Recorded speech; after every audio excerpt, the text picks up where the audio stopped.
খোকা, এ আমি কি দেখছি? তোর ওটা দেখছি একদম বেঁকে আছে। এটা এমন ভাবে বেঁকে থাকলে এটা দিয়ে কাজ করব কেমন করে?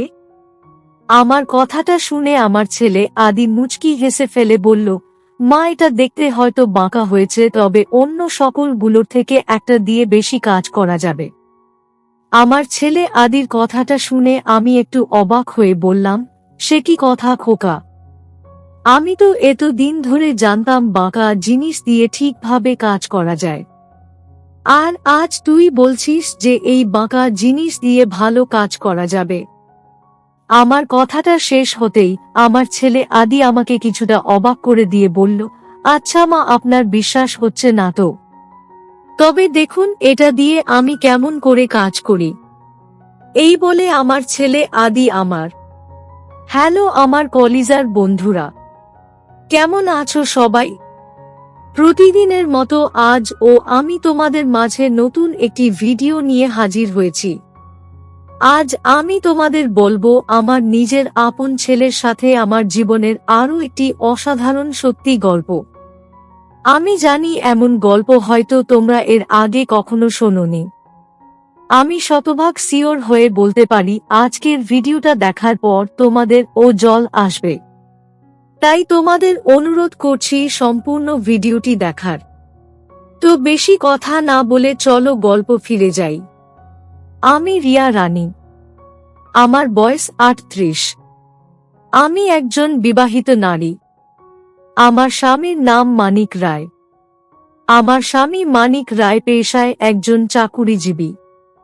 আমার এক ছেলে সন্তান আছে। আমার ছেলের নাম আদি। আমার ছেলে আদির বয়স ২২। আমার ছেলে আদি পড়াশোনা করে। ছোটবেলা থেকেই আমি আমার ছেলে আদিকে আমার মতো করে তৈরি করতে চেয়েছি। আমার ছেলে আদিকে নিয়ে আমার অনেক স্বপ্ন। আমি সব সময় চাইতাম আমার ছেলে আদি পড়াশোনা করে নিজের ভবিষ্যৎ সুন্দর করে তৈরি করুক, সেই সাথে সে নিজের একটা আলাদা পরিচয় তৈরি করুক। তবে সত্যি বলতে আমার ছেলে আদি তেমন একটা মনোযোগ দিয়ে পড়াশোনা করে না, বরং সে সব সময় বাড়িতে থেকে বিভিন্ন কাজকর্ম করতে থাকে। আমি বারণ করার পরেও আমার ছেলে আদির মাঝে কোনো পরিবর্তন আসেনি। সে সব সময় নিজের মতোই থাকতে একটু বেশি পছন্দ করে। আমি আর কি বলবো, যেখানে আমি আমার নিজের জীবন নিয়েই নানা ধরনের চিন্তায় আছি, সেখানে আমার ছেলে আদিকে নিয়ে অতিরিক্ত চিন্তা করার সময় হয়ে ওঠে না আমার। আমি প্রতিদিনের মতো আজ দুপুর হয়ে আসতেই আমার বাড়ির উঠোন পরিষ্কার করতে শুরু করি। আমি বেশ খানিক সময় বাড়ির উঠোন পরিষ্কার করতেই আচমকা আমার ছেলে আদি আমার সামনে এসে দাঁড়িয়ে পড়ল। আদিকে এমন হঠাৎ করে আমার সামনে এসে দাঁড়িয়ে পড়তে দেখে আমি কিছুটা অবাক হয়ে যাই। আমি আমার ছেলে আদির দিকে তাকিয়ে তাকে জিজ্ঞেস করলাম, কি হলো খোকা? দেখছিস তো আমি এখানে কাজ করছি, তবু তুই আমার সামনে এসে দাঁড়িয়ে আছিস কেন? আমার প্রশ্নের জবাবে আমার ছেলে আদি বলল, মা, আপনাকে গতকাল আমি একটা কথা বলেছিলাম। সেই কথাটা কি আপনার এখন মনে আছে? আদির কথাটা শুনে আমি কিছুটাই অবাক হয়ে গেলাম। আমার ছেলে আদি আবার গতকাল আমাকে কি কথা বলেছে সেটাই তো আমার মনে পড়ছে না। আমি আমার ছেলে আদির দিকে এক দৃষ্টিতে তাকিয়ে থেকে আপন মনে গতকালের কথা মনে করার চেষ্টা করলাম, তবে কোনো কিছুই আমার ঠিক মনে পড়ল না। আমি আমার ছেলে আদির দিকে দৃষ্টিপাত করে মৃদু কণ্ঠে বললাম, খোকা, গতকাল তুই কি বলেছিস? আমার তো এখন ঠিক মনে পড়ছে না। আমার কথাটা শেষ হতেই আমার ছেলে আদি বলল, মা, আমি আপনাকে গতকাল বলেছিলাম আপনি বাহিরের উঠোন পরিষ্কার করবেন না। উঠোন পরিষ্কার করতে আপনার অনেক বেশি পরিশ্রম লাগে, তাই আমি নিজেই পরিষ্কার করে দিব। কি মনে পড়ল তো এবার? আমি আমার ছেলে আদির বলা কথাটা শুনে মুচকি একটা হাসি দিয়ে বললাম, এত কথা মনে থাকে না আমার। তাছাড়া আমার কাজ আমি নিজেই করতে পারবো। আমার কাজে কারোর সাহায্য লাগবে না। আমার কথাটা শেষ হতেই আমার ছেলে আদি বলল, আচ্ছা ঠিক আছে, তবে আমিও দেখছি আপনি কি করে নিজের কাজ শেষ করেন। এই বলে আদি আমার সামনেই ঠাঁই দাঁড়িয়ে থাকল। আমি জানি আমার ছেলে যখন যেটা বলে সেটাই করে থাকে। আমি আমার ছেলের দিকে এক দৃষ্টিতে মিনিট খানকে সময় তাকিয়ে থাকার পর নিজের শাড়ির আঁচল মাথায় টেনে নিয়ে আদিকে বললাম, আচ্ছা ঠিক আছে, তুই যখন এত করে চাইছিস আমার কাজে সাহায্য করতে, তখন আমি আর তোকে বারণ করব না। কিন্তু হ্যাঁ, ভালোভাবে উঠোন যেন পরিষ্কার হয়। আমার কথাটা শুনে আমার ছেলে আদি ভীষণ রকম খুশি হয়ে গেল।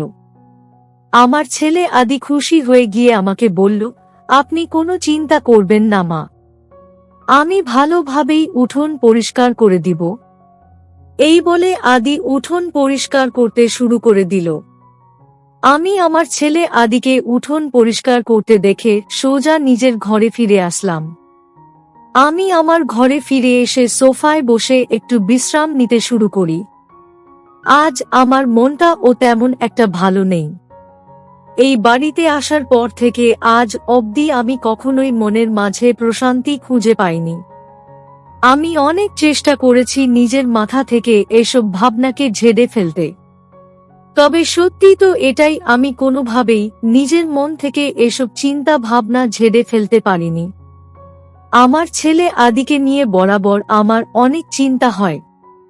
আমার ছেলেটা হয়তো সারা দিন বাড়িতেই থাকে ঠিক, আমাকে অনেক সম্মান ও শ্রদ্ধা করে, তবে পড়াশোনাটা সে ঠিকভাবে করে না। এই বিষয়টা নিয়েই আমি সব সময় চিন্তিত থাকি। আমি আমার ঘরে বসে আপন মনে আমার ছেলে আদির কথা ভাবতে থাকি। প্রায় বেশ খানকে সময় আমি নিজের ঘরে বসে এক ধ্যানে আমার ছেলে আদির কথা চিন্তা করার পর আমার ফ্রেশ হতে চলে গেলাম। আমি প্রায় মিনিট 10 সময় নিয়ে ফ্রেশ হবার পর নিজের ঘরে ফিরে এসে আমার ছেলে আদিকে ডাকতে লাগলাম। ছেলেটার উঠোন পরিষ্কারের কাজটা শেষ হয়েছে কিনা সেটা বোঝার জন্যই আমি মূলত আদিকে ডাকছি। আমি আমার ছেলে আদিকে কয়েকবার ডাকার পর আমার ছেলে আদি আমার ঘরের সামনে এসে দাঁড়িয়ে পড়ল। আমার ছেলে আদি আমার ঘরের সামনে এসে দাঁড়িয়ে পড়ে আমাকে উদ্দেশ্য করে বলল, মা আপনি কি আমাকে ডেকেছেন? আমি আদির প্রশ্নের জবাবে বললাম, হ্যাঁ খোকা, আমি তোকে ডেকেছি। উঠোনের সকল কাজ কি শেষ হয়ে গেছে তোর? আমার প্রশ্নের উত্তরে আমার ছেলে আদি বলল, হ্যাঁ মা, উঠোন পরিষ্কার করা তো অনেক আগেই শেষ হয়েছে।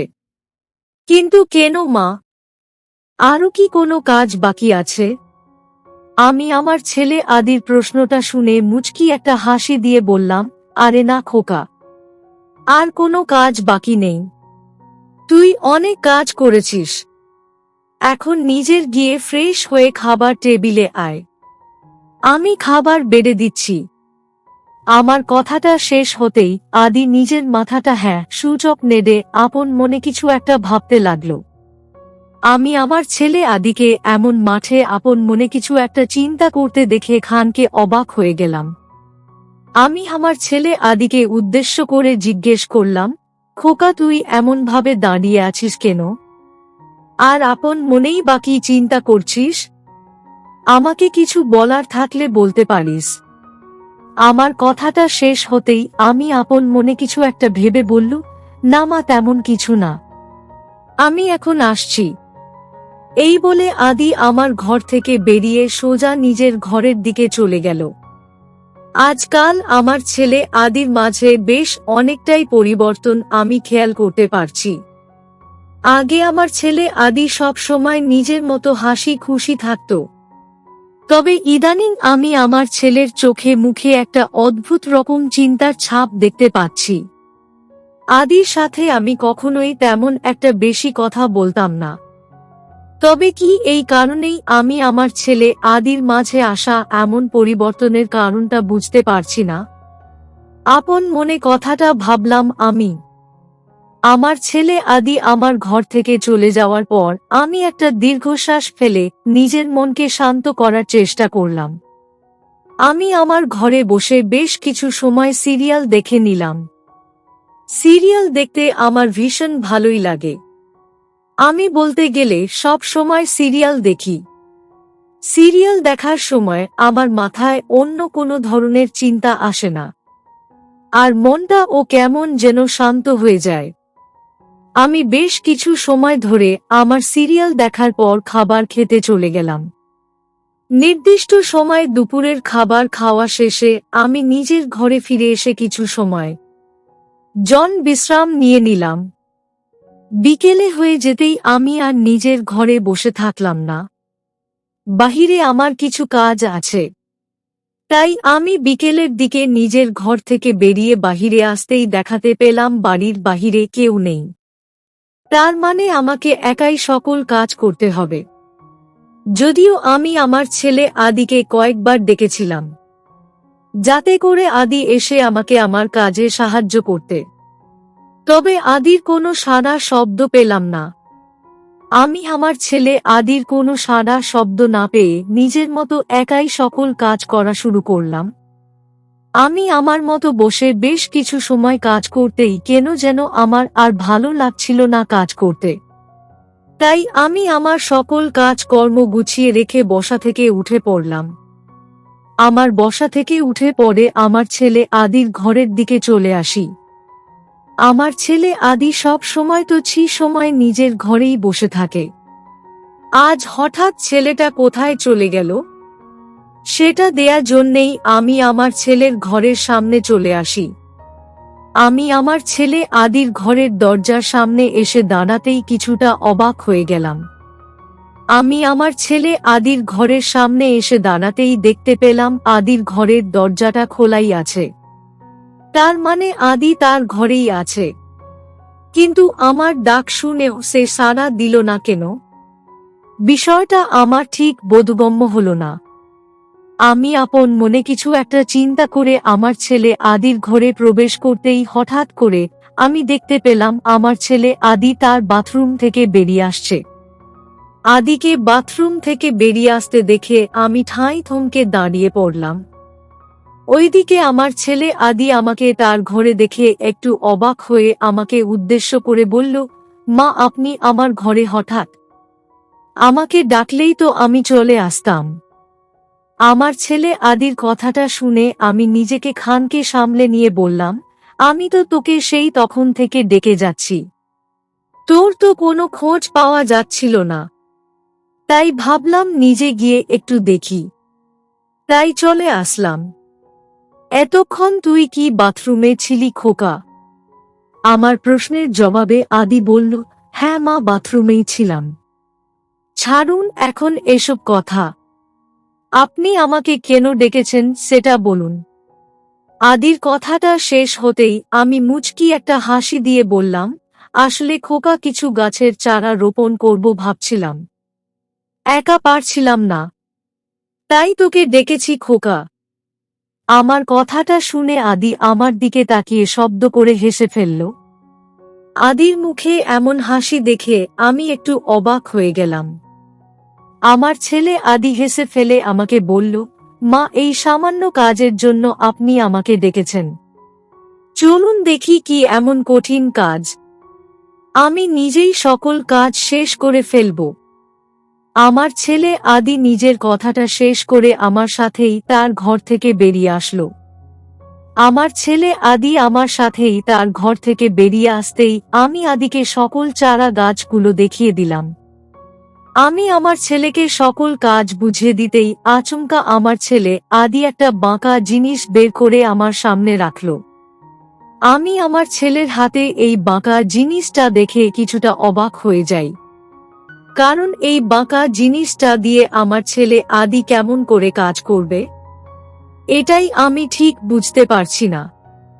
আমি আমার ছেলে আদির দিকে তাকিয়ে আদিকে উদ্দেশ্য করে বলে উঠলাম, খোকা, এ আমি কি দেখছি? তোর ওটা দেখছি একদম বেঁকে আছে। এটা এমন ভাবে বেঁকে থাকলে এটা দিয়ে কাজ করব কেমন করে? আমার কথাটা শুনে আমার ছেলে আদি মুচকি হেসে ফেলে বলল, মা, এটা দেখতে হয়তো বাঁকা হয়েছে, তবে অন্য সকলগুলোর থেকে একটা দিয়ে বেশি কাজ করা যাবে। আমার ছেলে আদির কথাটা শুনে আমি একটু অবাক হয়ে বললাম, সে কি কথা খোকা? আমি তো এতদিন ধরে জানতাম বাঁকা জিনিস দিয়ে ঠিকভাবে কাজ করা যায়, আর আজ তুই বলছিস যে এই বাঁকা জিনিস দিয়ে ভালো কাজ করা যাবে। আমার কথাটা শেষ হতেই আমার ছেলে আদি আমাকে কিছুটা অবাক করে দিয়ে বলল, আচ্ছা মা, আপনার বিশ্বাস হচ্ছে না তো? তবে দেখুন এটা দিয়ে আমি কেমন করে কাজ করি। এই বলে আমার ছেলে আদি আমার সামনেই তার বাঁকা জিনিসটা দিয়ে আমার মাঠে চারা গাছ রোপণ করতে লাগলো। আমি আমার ছেলে আদিকে এমনভাবে চারা গাছ রোপণ করতে দেখে ভীষণ রকম অবাক হয়ে গেলাম। আমি ভাবতেও পারিনি যে আমার ছেলের বাঁকা এটা দিয়ে এত দ্রুত কাজ করা যাবে। বরং আমি ভেবেছি এটা দিয়ে কোনোভাবেই চারা গাছ রোপণ করা যাবে না। তবে এখন আদিকে কাজ করতে দেখে মনে হচ্ছে যে আমি ভুল ভাবছিলাম। আমার ছেলে আদি খুব দ্রুত গতিতে সকল চারা গাছ রোপণ করে ফেলেতেই আমার দিকে তাকিয়ে মুচকি একটা হাসি দিয়ে বলল, মা, এবার ঠিক আছে তো? পরে আবার বলবেন না যে আমার দ্বারা কোনো কাজ হয় না। আমি আমার ছেলে আদির বলা কথাটা শুনে মুচকি হেসে ফেলে বললাম, খোকা, এটা তুই কি বলছিস? এত ভালো কাজ কর তুই কোথা থেকে শিখেছিস খোকা? আমার প্রশ্নের জবাবে আদি মুচকি হেসে বলল, মা, আপনার কাছ থেকেই শিখেছি। এখন বলুন আর কোনো কাজ কি বাকি আছে? আমি আদিকে বললাম, না খোকা, আর কোনো কাজ নেই। আমার কথাটা শেষ হতেই আদি বলল, তবে চলুন আমরা একটু গল্প করে আড্ডা দেই। আমি আমার ছেলে আদির বলা কথাটা শুনে মুচকি হেসে ফেললাম। আমাকে হাসতে দেখে আমার ছেলে আদিও হেসে ফেলল। অতঃপর আর কি, আমি আমার ছেলে আদির কথা মতো আদির সাথে বসে গল্প করে আড্ডা দিতে লাগলাম। আমার একমাত্র ছেলের সাথে বসে এমনভাবে গল্প করে আড্ডা দিতে আমার ভীষণ ভালো লাগছে। সত্যি বলতে আজ আমি মন থেকে অনেক খুশি। আমি চাই আমার ছেলে আদি যেন সব সময় এমনভাবেই আমার পাশে থাকে। তো বন্ধুরা, এই ছিল আমার নিজের আপন ছেলের সাথে আমার জীবনের একটি সত্যি ঘটনা। তোমাদের কেমন লাগলো আজকের গল্পটা? অবশ্যই কমেন্টে জানাবেন। প্রিয় বন্ধুরা, আজকের ভিডিওটি এখানেই শেষ করলাম। যদি আমাদের ভিডিওটি আপনাদের ভালো লেগে থাকে তবে একটা লাইক করবেন এবং চ্যানেলটি সাবস্ক্রাইব করবেন। আজকের জন্য আপনাদের কাছে বিদায় নিচ্ছি। দেখা হবে আগামীকাল নতুন একটি ভিডিও নিয়ে। সে পর্যন্ত সবাই ভালো থাকবেন। ধন্যবাদ।